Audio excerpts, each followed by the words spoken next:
Members of the opposition giving the Alternative Prime Minister a standing ovation. Members of the public gallery doing so as well. His Deputy Leader and his front bench congratulating Peter Dutton on his first major speech as the Alternative Prime Minister. Well, what you saw for the past 30 minutes was fascinating. It was fascinating in all the different people that were being spoken to and all the different messages that were in place. My name's Paul Murray. This is Paul Murray Live, and we are in a very special location this evening. We're here in Port Pirie in South Australia. Lovely to be here. G'day everyone, we're here at Sporties and we'll celebrate this incredible bit of Australia in a second. But first, let's go back through that speech. Now, of course, one of the things that is the very rare moments that you get as an opposition leader to be able to be heard in silence, to not be edited up by TV stations who may or may not decide to run you on the evening news. You get three major opportunities between now and the next election. They are the budget in reply. 30 minutes where you can stand up to point out what the problems are for the government, but what you would do as an alternative government. But also, what you saw in Peter Dutton tonight was a recognition that there were mistakes that had been made through the pandemic, that he was willing to be supportive of the things that he agreed with in the budget, because, of course, so much of that last election was a lot of Me Tooing when it comes to policies of reducing things like PBS payments and the rest. But what was interesting was this was an absolute statement of values by Peter Dutton. To those who were watching, who may well have a caricature of Peter Dutton in their head, they saw a guy who got emotional when talking about being a police officer having to deal with domestic violence in Queensland. They saw the emotion that he had when he was talking about the Yazidis. Now, in part, the reason why he mentioned the Yazidis is because, remember, that is the population that was fleeing ISIS. At the same time, this government is about to bring back 40 people who were loyal to the caliphate. Now, they do not have the courage to talk about why they are doing this, but the reality is that the communities where these Yazidi people, the former victims of ISIS, now live, is most likely the place where the brides of the jihadis and their kids will end up returning to. That was a very definite mention of that policy being a wrong thing to do. Also, the preferences and the focus, particularly around things like education, about the basics of what our education system will be. Now, of course, Twitter will hate that and Channel 2 will go crazy. But for normal people, they'll say hallelujah, especially to new migrants to the country who may have come from countries like Singapore, where there's absolute focus on education, but here it's so much about indoctrination. A few things stand out to me that were really impressive about this speech. It was deliberately in presentation low-key because he wanted you to hear what he was saying. He wanted you to see what he believed in. And again, this is the start of a 3-year process. He talked about how the budget that was delivered just a couple of days ago was so much different than what the expectation was when people changed the government a few months ago. Labor's budget was a missed opportunity to help you at a time when you need help. It didn't address our economic challenges or inspire confidence. It's a budget which breaks promises rather than keeps them. A budget which weakens Australia's financial position rather than strengthens it. And it's a budget which adds to rather than alleviates your cost of living pressures. Apologies for the chest hair. Peter Dutton was very clear in talking about the economic circumstances that we live in right now. We talk about it every night on the show. You know it here in Port Pirie, you know it wherever you are watching us right now, which is cost of living has got way worse in the past 6 months. Now, Labor spent an awful lot of time talking about a cost of living crisis and how they were going to deal with this, that and the other, but of course all of it's got worse. Inflation is now got a 7 in front of it, which puts us right up there with some of the worst experiences post-COVID in the world. We know that this government's going to spend too much money and, frankly, as their budget showed us on Tuesday, they basically took $1 here and spent $1.05 somewhere else. That's not what our budget needs right now. Here in part is what he had to say, particularly about the cost of living. On Tuesday, the Treasurer failed to mention in his speech what Labor's budget papers revealed. Everything is going up except your wages. Cost of living, power prices, taxes, interest rates, unemployment and the deficit are going up or will be going up under the government's predictions. The same budget papers confirmed that real wages are forecast to go down. And this means that by Christmas, a typical family will be $2,000 worse off under this budget. So you have every right to be anxious and disappointed because the Prime Minister has broken his faith with you. And as you know, that promise of $275 power bill cut is not going to happen. In fact, power bills are expected to go up by 50% in the next 2 years. Everyone excited about an extra 50% in the next 2 years? Not exactly what they presented at the election. And of course, he talks very directly about how this government's decision that they signed, that they didn't inherit, their decision to supercharge a brand new electricity grid results in hundreds of billions of dollars that you have to pay. Labor's push for 82% renewables by 2030 comes without a plan to ensure reliable baseload power. Its policies will see hundreds of billions of dollars spent on rolling out poles and high transmission wires in towns and suburbs. Labor is misleading Australians when it says it can roll out billions of dollars worth of transmission wires, cables and towers for renewable energy in just the next few years. Regional communities and farms will be carpeted with up to 28,000 kilometres of new high-voltage transmission lines. That's almost the entire coastline of mainland Australia, or the distance of travelling from Melbourne to Perth and back 4 times. Every dollar spent on new transmission lines will be paid for by consumers through higher electricity bills. All of which, of course, has to be built, all of which has to be paid for. As I tell you every night, the CSIRO told us how much it'll cost, $1 trillion. This government has got $20 billion over the next 10 years that they're putting off budget. Now, I didn't do that well at maths at school, but I'm pretty sure that's not the same number. Now, of course, again, as I said, these speeches are about trying to introduce yourself, trying to say to people, hey, OK, look, if you're a fair-minded person, hear me out. And while we heard over and over again about how Anthony Albanese had come from Housing Commission family with a single mother, Peter Dutton's story is one that is similar to millions more of Australians. Of course, a bloke who ended up being a police officer, but the story that he talks about when he talks about his parents is exactly the same as the one that is my parents and no doubt many of the people watching us right now. A reminder about why this bloke is one of us. My dad, Bruce, started out as a small businessman, as a bricklayer. My mum, Elsa, was a secretary, and by the time 5 kids came along, of which I'm the eldest, Mum was at home raising us and doing the books for Dad. But she also took in local kids as a daycare mum. My parents had a very strong work ethic. They taught us to appreciate the value of money. We were raised with a lot of love and support, but not much money. We lived in what is still a working-class suburb, but from grade 7 until I started university, I worked in a local butcher shop after school and on Saturday mornings, scrubbing floors and washing up and serving on the counter. It was tough work, but it was character building, and it gave me an appreciation for many different perspectives. I saved like crazy. One of my proudest achievements was buying my first home. It was nothing flash at a bit less than $90,000 from memory, but it was mine. And today, of course, it's much, much harder, almost impossible, for many young people to afford their first home, even with hard work, even with sacrifice, and even with savings. Now, lots of other things happen in Canberra today, including, of course, the government pretending that it's Vladimir Putin who's really the one responsible for your power bills going up. Pull the other one, it plays jingle bells. There's also doctors who have noticed that they're cutting funding when it comes to hospitals in this budget. Hang on, I thought that was exactly the opposite of what they promised, just like everything else at the election. But then there was also this. Remember this moment when Bridget Archer decided to cross the floor, vote against the former government, and it was an emotional time. Josh Frydenberg walked up and said, "Darling, you okay?" That, of course, was interpreted as an act of bullying, despite the fact that he was checking in on a mate. Remember? Because she spent the first couple of minutes just crying and apologised because she was really overwrought. The Prime Minister's office then goes straight into management mode when, perhaps just giving Bridget Archer 10 minutes to compose herself and her thoughts would have actually been more in their interests. But there is this sort of desire to manage and to shepherd and all of that stuff. Bridget Archer delivers Scott Morrison another searing image of division. Well, there was a moment today of actual bullying that was there for everyone to see.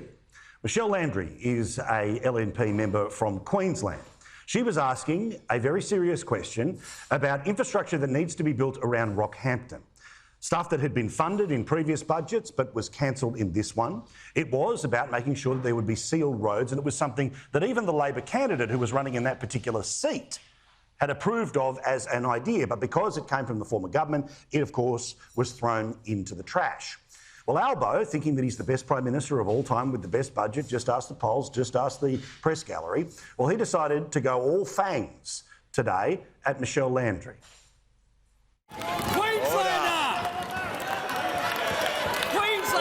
Because I know about Queensland Road. You were in government for almost a decade, and you haven't dug a hole. It doesn't have enough money allocated to it under you. As well, will leave the chamber. Now, it's pretty obvious who he was savaging here, and no doubt all of the same people who were trying to tell us what everyone was secretly thinking when they were talking about Bridget Archer will now, of course, pretend that you didn't see what you just saw. This is the game that the media have played, of course, with Joe Biden, the greatest president of all time, who hasn't made a single mistake in the time that he became president. Well, exactly the same game is going to be played with Albo in the next little while. And the Deputy Liberal leader said, no.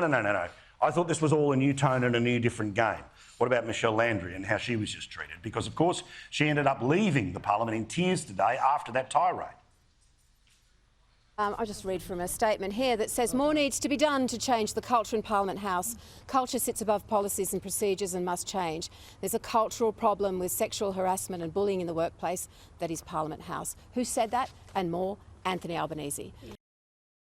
Now, for her part, Michelle Landry, and she won't mind me saying this, is a tough broad. She is a normal, hardcore fighting politician, but she wasn't going to have this today. And she released a statement after all of this had happened to tell us exactly how she felt. Will there be any follow-up like, of course, there is when there's other incidents on the other side? She says, I felt intimidated and bullied. Unfortunately, it's not the first time the Prime Minister has treated me with disrespect. March the 24th, 2021, I made a personal explanation to the House. A media advisor from his office background local journalist with quotes that were misleading. The Prime Minister did call my office to apologise. However, I consider his apology to be half-hearted. He proceeded to argue with me over Labor's record of infrastructure. I respectfully asked the Prime Minister to publicly apologise to me in the House of Representatives. Why does this matter? Because this is what Albo said about a new tone in Parliament. Arising out of it, we've already had a victory by changing the tone and changing the nature of the way that debate is perceived in this country. But this bloke's full of himself. He thinks he can do whatever he wants, say whatever he wants, swagger as hard as he can because he's going to be in charge for the next long period of time. Well, pal, if you're going to double people's power prices, if inflation's going to remain at record high, if 150,000 people are about to lose their job, guess what's going to happen? Some steel-cap boots will be coming your way in maybe just 3 years' time. And remember, this is the bloke who, of course, said that we need to walk the talk, despite the fact that he did absolutely nothing about allegations surrounding 50 former female staffers of the Labor Party who said MPs and staffers were just as bad as the Libs. Us, to put it simply, walk the talk. The bloke is a fake, he is a fraud, but he is a fraud who's being propped up by some very powerful people right now in Canberra whose job it is to call it out. They were so happy to do so for the past 9 years, they will be silent for what they hope is the next 90 years of Labor rule. All right, let's talk about the beautiful Port Pirie right now. This is a magnificent part of Australia. Again, it's so cool to be here at Sporties. We're going to celebrate tonight with everything from local kids to local legends, and Danica DiGiorgio tells you the story about how this part of Australia is absolutely fundamental in us being able to deal with the rest of the world and, frankly, pay for our budgets. It is the heart of the town for employment and for economy. It revolves around the smelter. This is arguably the most important structure in Port Pirie. Near Star's smelter, located on the river in the Upper Spencer Gulf, you cannot underestimate its importance to the town. Port Pirie would probably be a fishing village without the smelter. 90% or so of I'd imagine, of the workforce live in the town. There's very little fly in, fly out. Dale Afford got his first job at the smelter just before his 16th birthday and has watched the operation grow into what it is now. It's been running for more than a century and is one of the largest smelters in the world. It produces a number of metals, mainly lead and silver, to export nationwide. There's battery companies within Australia that use the lead and tubing companies within Australia that use the copper, and then a lot of the acid is used within Australia for the fertiliser. They don't call this the city of opportunity for nothing. The smelter employs over 800 people and 300 contractors. It's the lifeblood of the town. Port Pirie holds a special place in Australia's resourcing history. And what better way to learn more about its industries than by road? The Heritage Rail Trail is a 400-kilometre journey from Broken Hill in New South Wales to Port Pirie and vice versa. It leads you through 14 towns and follows the remains of an historic railway line. We thought we'd check out part of it. The Broken Hill to Port Pirie rail line helped transform Australia into an industrial economy in the late 1800s and early 1900s. It transported silver, lead and zinc from the BHP mining operation in Broken Hill to ships in Port Pirie. The problem was how to get it from the outback to the rest of the world, hence the trail. We have just arrived in Crystal Brook, the first town on the trail after Port Pirie. It was about a 25-minute drive, but we want to know why this trail is so significant. So let's investigate its history. It enabled a lot of people to move to the Broken Hill area very rapidly. People from Adelaide could then go up, and within a year or two there were thousands and thousands of people there. So then that created the need for laundries, pubs, all of the things that go with the town, and then the infrastructure followed. Christine Schoff is an historical archaeologist who is working on a project called Silver to the Seaway to encourage people to venture off into the towns along the way.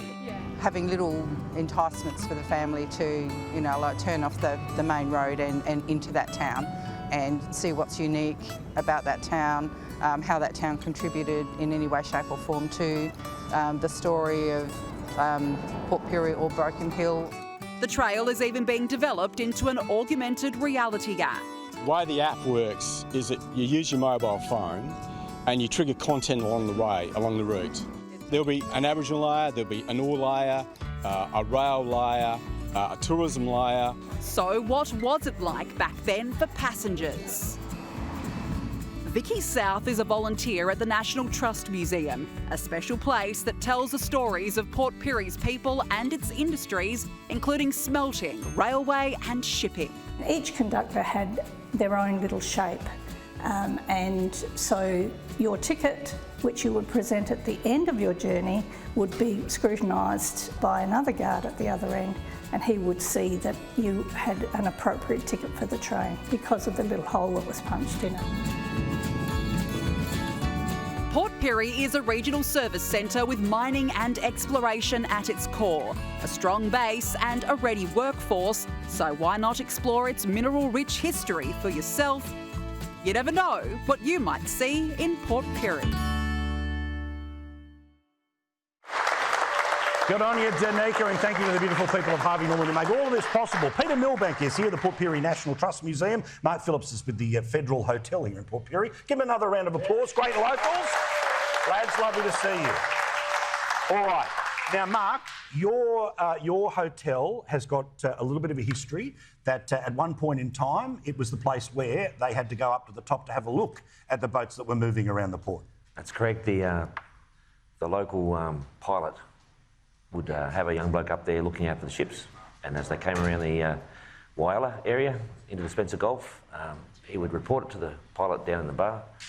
He'd go and identify the ship, and they'd row out down a Dead Horse Creek to have a look to see and get on the boat and pilot up the river. It's a fantastic pub. We're just having a look at it now on screen. I'll get some stories about it in a second. But Peter, let's talk about the National Trust Museum.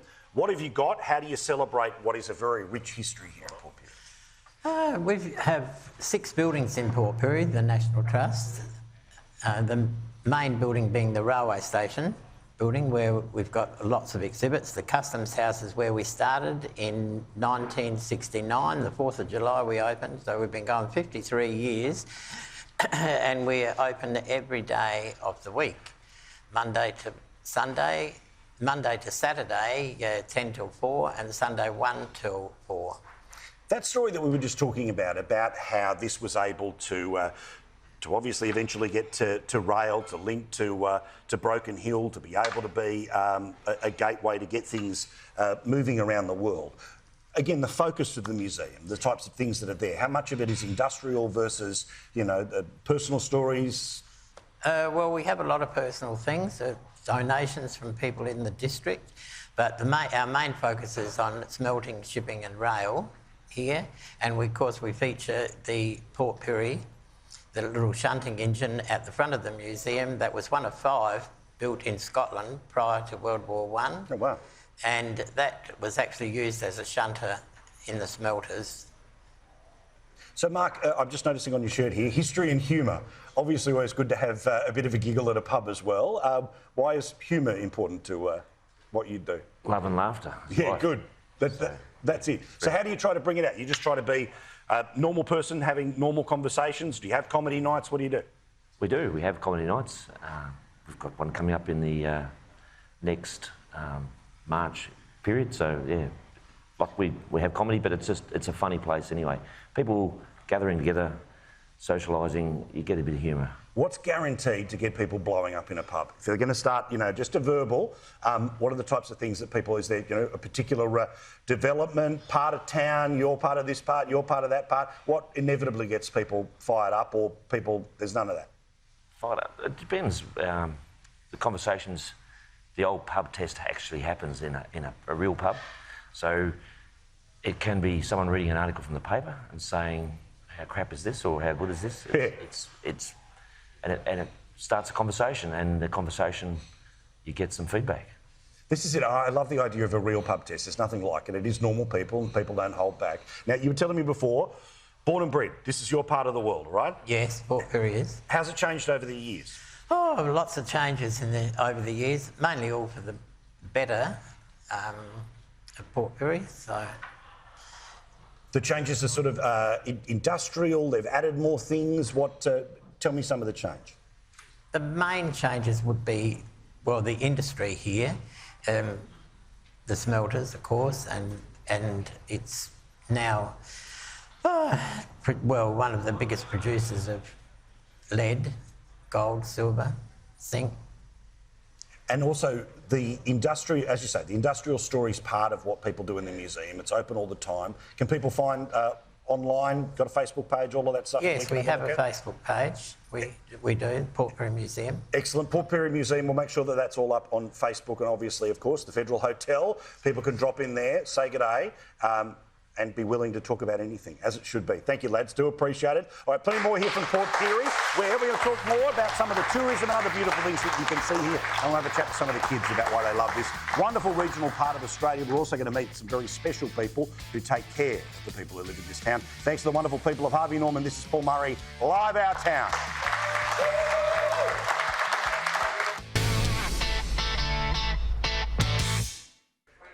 The wonderful Danica De Giorgio is going to show you why you've got to make Port Pirie part of your next road destination when you're driving around SA. Nestled among the backdrop of South Australia's Flinders Ranges on the coast of the Spencer Gulf, this is the historic seaport town of Port Pirie. With green hills, lofty peaks and a sprawling town centre, it has history and culture like no other. Its galleries and museums are the heart of the town.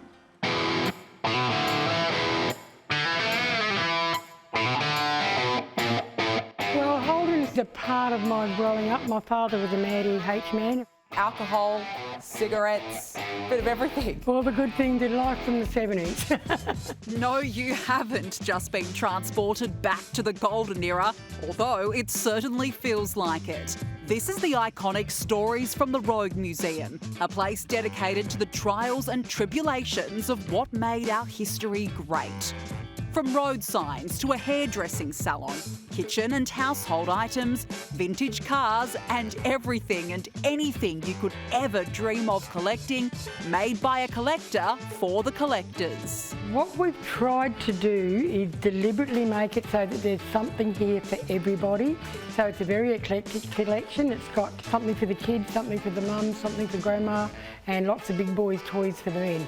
It's been a lifelong passion for owner Liz Martin. I guess how I got involved originally was from my grandmother, who was a collector, and I actually inherited a couple of elephants from her at that time. She gave them to me at the start of the collection. I now actually own 3,000 elephants.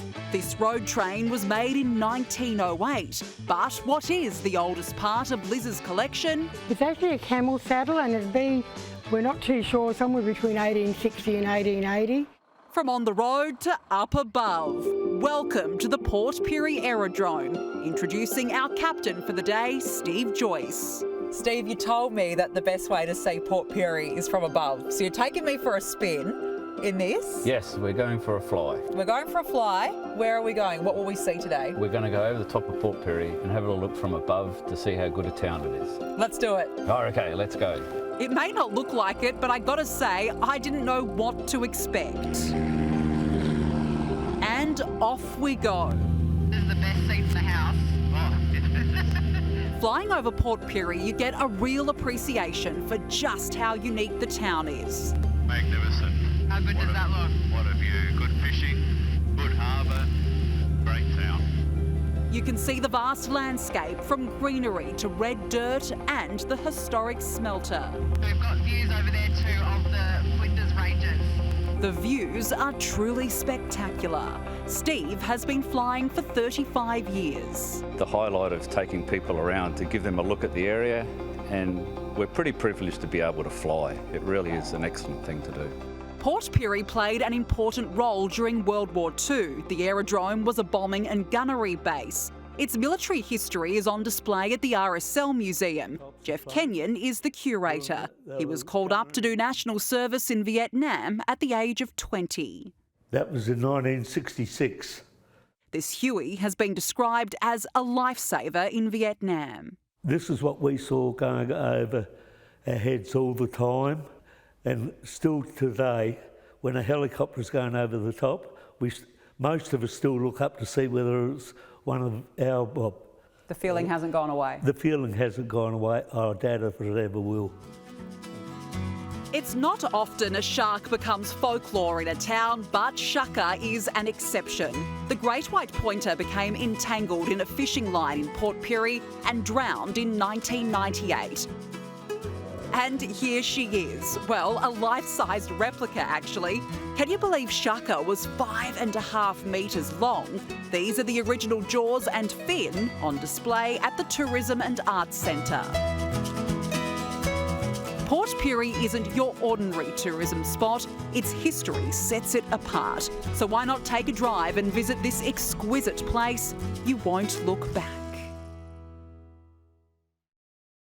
Thank you very much, Danica. In a second, we're going to have a chat to a Hollywood connection here in Port Pirie, as well as somebody who does incredible things for the locals here. But without doubt, my favourite thing anytime we go around the country is to be able to talk to the next generation who love their town. And let's have a chat to the kids from Port Pirie West Primary School. Round of applause. They're on the telly now. Hello, everyone. Now, let's go to Indy first. Hello, darling. How old are you? I'm 7 years old. Oh, I have a daughter who's 7, so this is very cool. What do you love most about Port Pirie right now? I love playing basketball, taking hip-hop back lessons and walking my dog. What's your favourite hip-hop move? A lunge. Yeah, yep.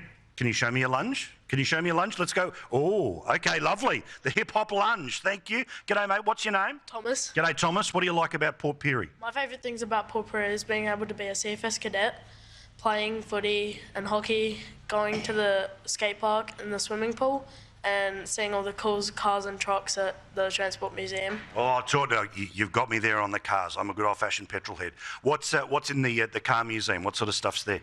There's a whole heap of like old trucks. There's some CFS trucks and stuff. Cool. And when you're playing footy, do you want to play professionally one day, or just like mucking around? I want to play professionally one day. Good for who for? Hawthorn. Oh, Hawthorn. All right. Okay. we'll move on. G'day, what's your name? My name's Maybell. Hello, Maybell. Now, tell me about my beautiful friend. What year are you in at school? I'm in year 6. Oh, so we're ready for high school. You nervous about high school? Very. Don't be nervous about it, I promise.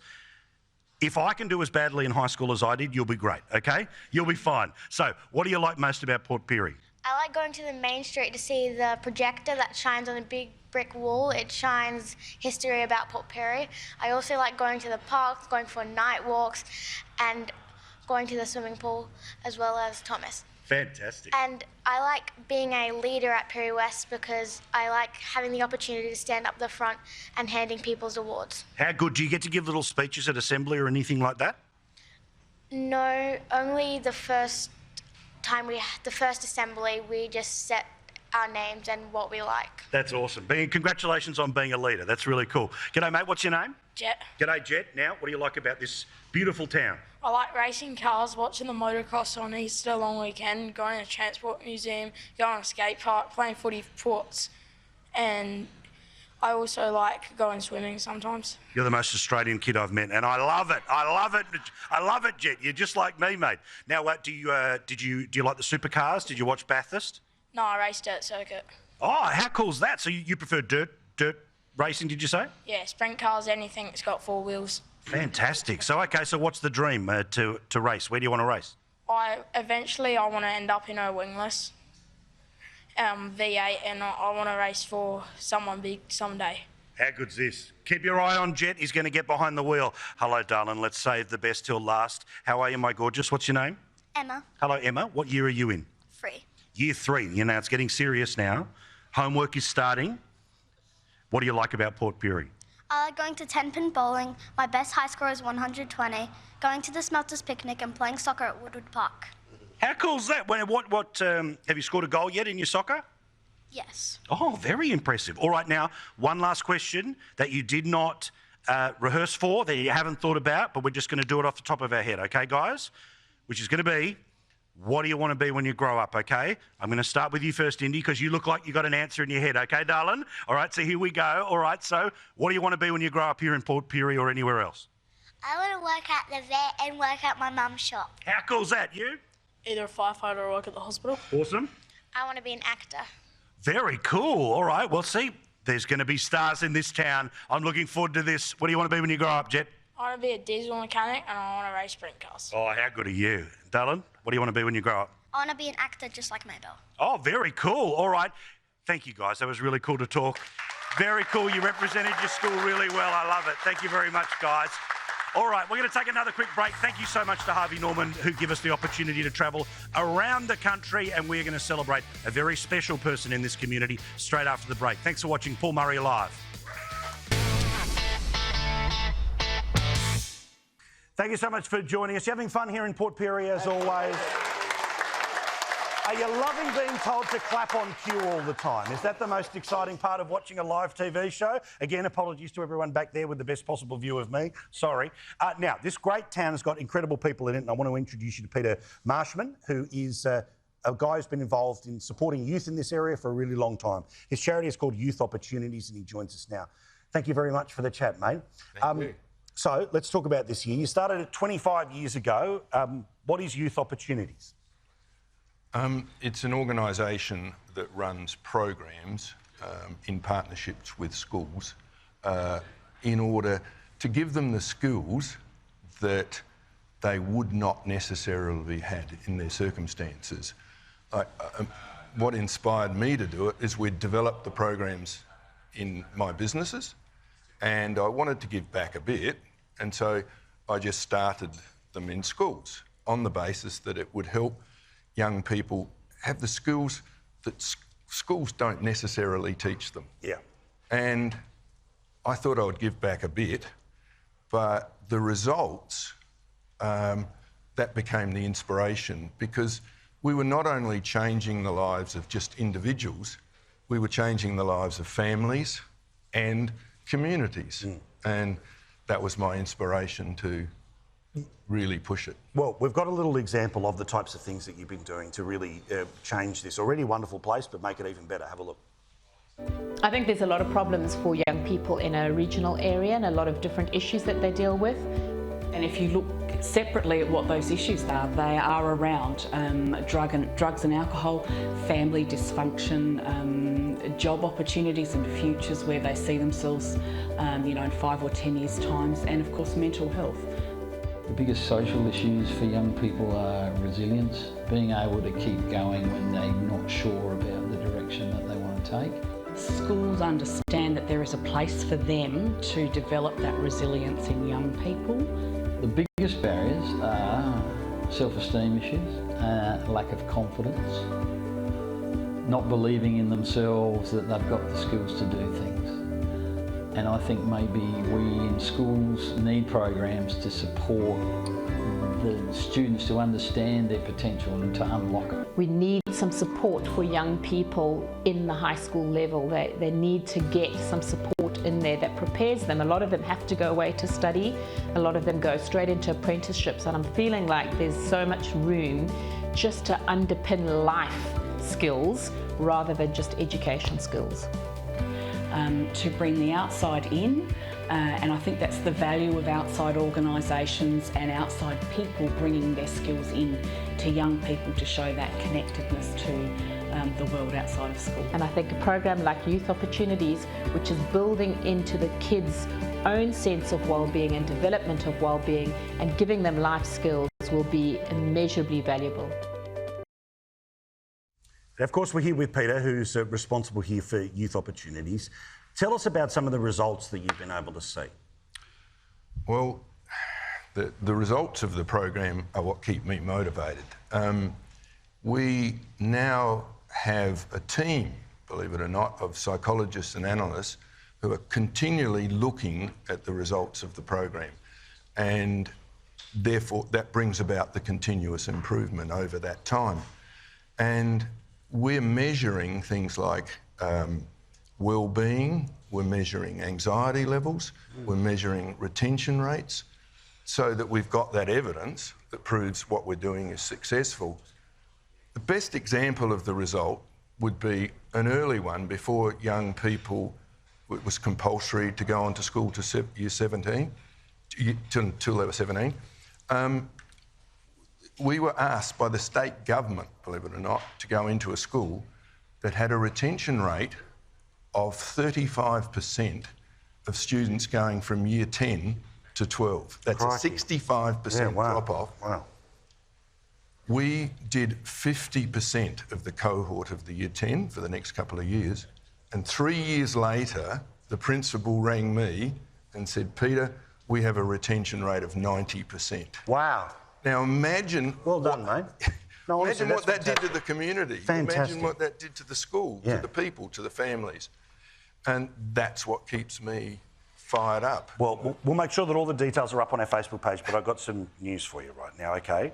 Which is, we've got a special donation for you from our dear friends at Harvey Norman. Yes. And we would like to thank our partners at Harvey Norman, because they're going to pledge to Youth Opportunities $5,000 to you tonight. And it goes towards the personal leadership programs that you need here in South Australia. So thank you for your hard work, and Harvey Norman's going to tip in $5,000. Thank you. How good's that? Good on you, Peter. Good on you. Thank you very much. How good's Peter? A great local legend in this part of South Australia in Port Pirie. Now, speaking of other great people here, can we bring in Philip Amato, please, because it's time to draw a meat tray. Here he is on the telly. How are you, great man? Come on in here. Come on in. Now, I'm not entirely sure how this works, because I've been told I'm bolted to the chair, but come on in here. All right. So, Philip, you're part of the Port Pirie Italian Fishing Museum. That's right. What's the connection of the Italian community, particularly to Port Pirie? Well, the Italian community have been here for over 100 years, and so they've been fishermen from the past and come from Morfetta, and been a big part of the community. And then they all chipped together because they wanted that to be recognised in the museum, right? So what do people see when they go to the museum? We've got stories that go back 100 years and about our forefathers, and so we just want to share that and try and keep that alive. Fantastic. All right, well, time to give away a meat tray. One of the best meat trays we could put together for you here. This is some top quality stuff. All right, so, Peter, I'll get you to put your hand in there and tell me who the recipient of this evening's meat tray. No one else in Australian television does a meat tray, so here we go. It is the ticket R number 19, R19. Whoever has it, up the back. Congratulations, sir. Well done. Thank you, Philip. Thank you, Peter. Thank you, Harvey Norman. Plenty more from Port Pirie here in a second, including its connection to Hollywood. Rowan Dean up in a few minutes too here on Sky News.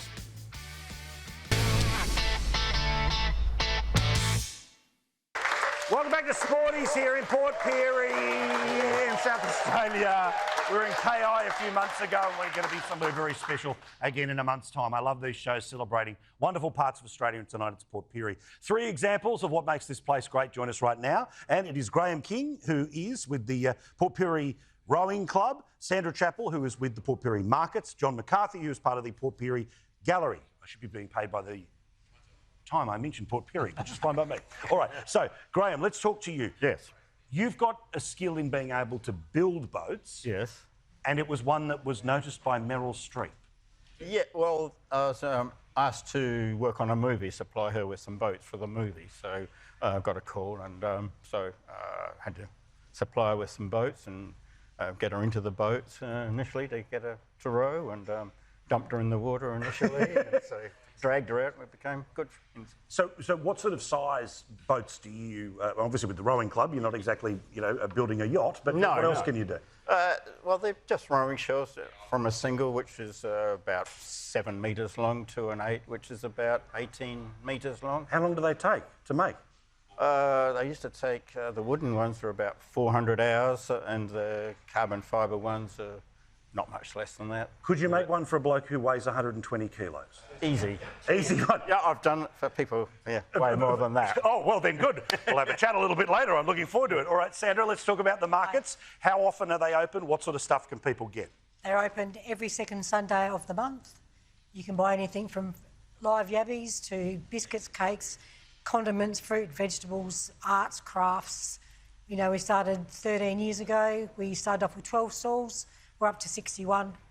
2 years ago, we moved to our local park. We're supported by our council, and we've just grown. Are there people that have had a stall for the best part of 13 years? Are there lifers? Well, I've been there since the second market. Wow. Market started on Mother's Day in 2009, and I started the weekend after because I had to stay home and look after my mother. Good on you, darling. All right, well, now let's talk about the gallery. What can we see? There's a lovely exhibition at the moment from Angela Balamesh. Wonderful exhibition. 20 years of her current life being displayed there. So what sorts of things end up being popular at the gallery? They like local artists? What do people want to see? We have local artists displaying there as well. We have lots of opportunities for that coming in 2023. But we also bring lots of exhibitions from other regions, but also from the Art Gallery of South Australia and other galleries around Australia. Good stuff. Thank you very much, guys. I really do appreciate it. All the best. Thank you very much. I'll hit you up about the boat. I'll see you in the markets and we'll offer to go to the gallery. Thank you, everyone here in Port Pirie. It's been great to see you.